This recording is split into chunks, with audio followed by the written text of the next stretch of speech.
काली भारत बंद अनुसूचित जाति और जनजाति संगठन गुड़िक बंद डाकरा देइछंती। एससी एसटी संरक्षण में क्रीमी लेयर को नहीं सुप्रीमकोर्ट को राय विरोध में बंद डाकरा दिया जाइछि। बंद को समर्थन जणाइछि कांग्रेस समेत विभिन्न राजनैतिक दल। कोटा भितर अधिक पछुआ वर्गों सब कोटा व्यवस्था हेउ बोली एही संगठन गुड़िक दाबी करछंती। काली 12 घंटा पई बंद डाकरा दिया जाइछि। तेबे बंद रु जरूरीकालीन सेवा को बाद दिया जाइछि। काली बंद पालन जो परिवहन सेवा बाधाप्राप्त हेबार भी आशंका करा जाउछि।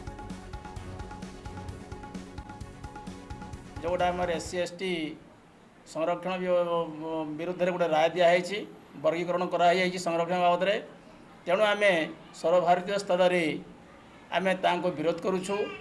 कारण से ही संरक्षण को जब उठे दि जाए बा वर्गीकरण करा जाए ताहले एससी एसटी लोक मान कौन प्रकार सुविधा सुजोग मिल पारे ना। तेणु आम विरोध कर सर्वभारतीय स्तर में आम बंद डाकरा देचु। आम समर्थन करुअछु।